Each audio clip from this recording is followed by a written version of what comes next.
Assalamualaikum warahmatullahi wabarakatuh. Saudaraku seiman dan seagama yang berbahagia. Kali ini kita lanjutkan penjelasan tentang sejarah singkat Madzhabul Arba'ah. 1. Imam Hanafi, 8150 Hijriah. Beliau dilahirkan pada tahun 80 Hijriah dan meninggal dunia di Baghdad pada tahun 150 Hijriah. Beliau belajar di Kufah dan di sanalah beliau mulai menyusun madhabnya. Kemudian beliau duduk berfatwa mengembangkan ilmu pengetahuan di Baghdad.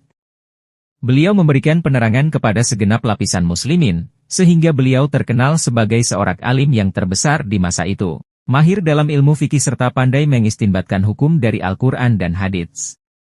Menurut riwayat yang dapat dipercaya, beliau adalah wadi ilmu fikih, yang mula-mula menyusun ilmu fikih sebagaimana susunan sekarang ini. Beberapa ulama telah bergaul dengan beliau, mereka pelajari mazhab beliau dan hukum yang mereka dapat dari beliau itu mereka tulis, bukukan.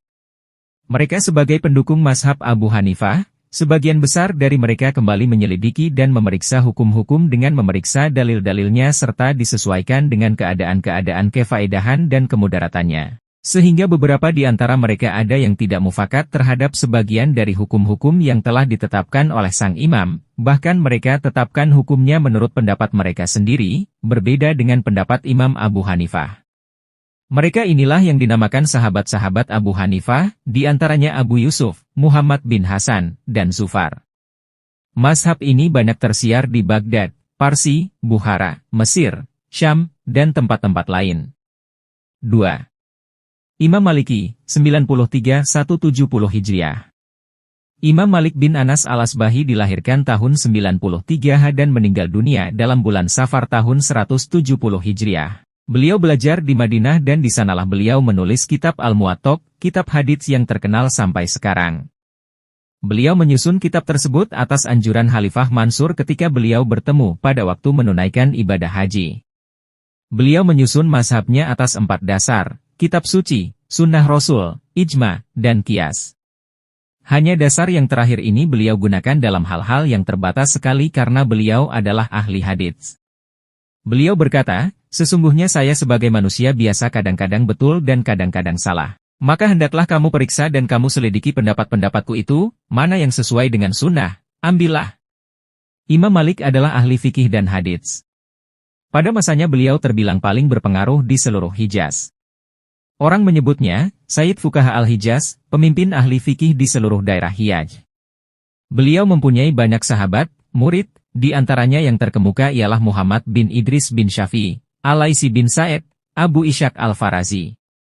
Pengikut mazhab ini yang terbanyak terdapat di Tunisia, Tripoli, Maghribi, dan Mesir. 3.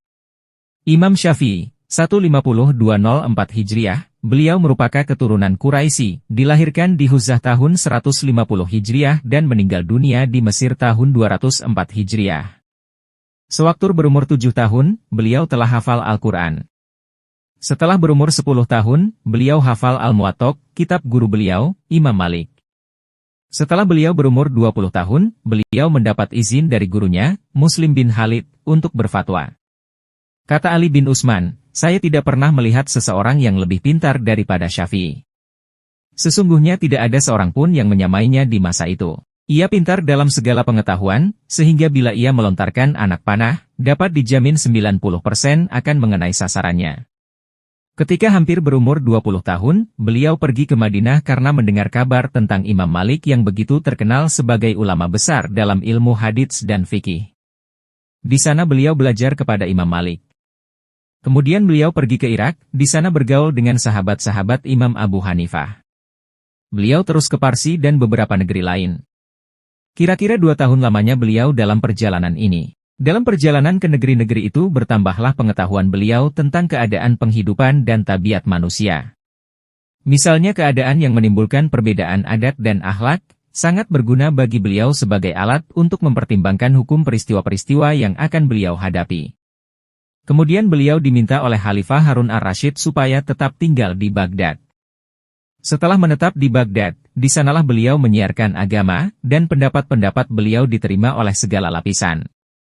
Beliau bergaul baik dengan rakyat maupun dengan pemerintah. Bertukar pikiran dengan ulama-ulama terutama sahabat-sahabat Imam Abu Hanifah, sehingga dengan pergaulan dan pertukaran pikiran itu beliau dapat menyusun pendapat Qadim, pendapat beliau yang pertama.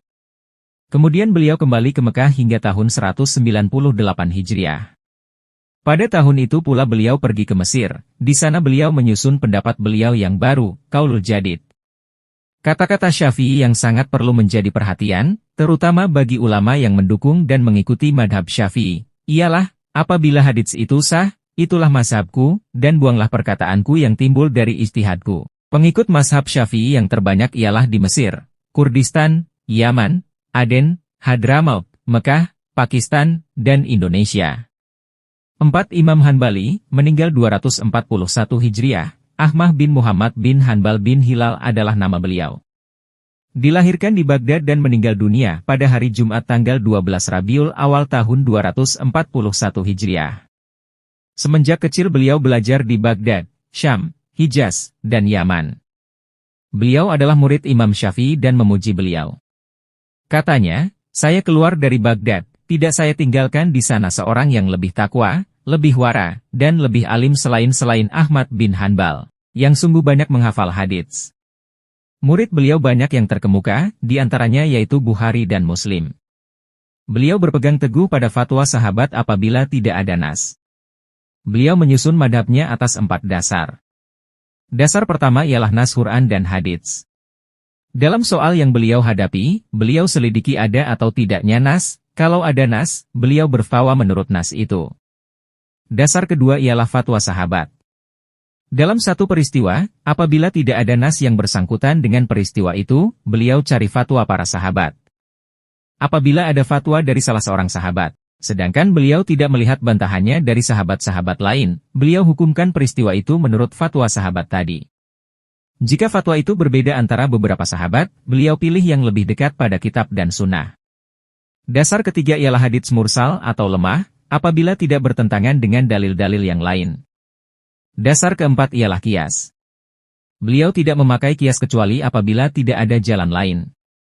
Beliau sangat hati-hati dalam melahirkan fatwa apabila tidak ada nas atau asar sahabat. Kemungkinan besar karena sangat hati-hatinya beliau menjalankan fatwa itulah yang menyebabkan lambatnya mahab beliau tersiar di daerah-daerah yang jauh, apalagi murid-murid beliau pun sangat berhati-hati pula. Mula-mula madhab itu tersiar di Baghdad, kemudian berangsur-angsur keluar ke daerah-daerah lain. Sekarang yang terbanyak pengikutnya ialah Hijaz, apalagi sesudah Raja Ibnu Saude menetapkan bahwa madhab Hanbali menjadi madhab resmi bagi pemerintah Saudi Arabia. Di Mesir tidak tampak mazhab ini kecuali pada abad ke-7 Hijriah. Hingga sekarang tidak banyak rakyat Mesir yang mengikuti mazhab ini.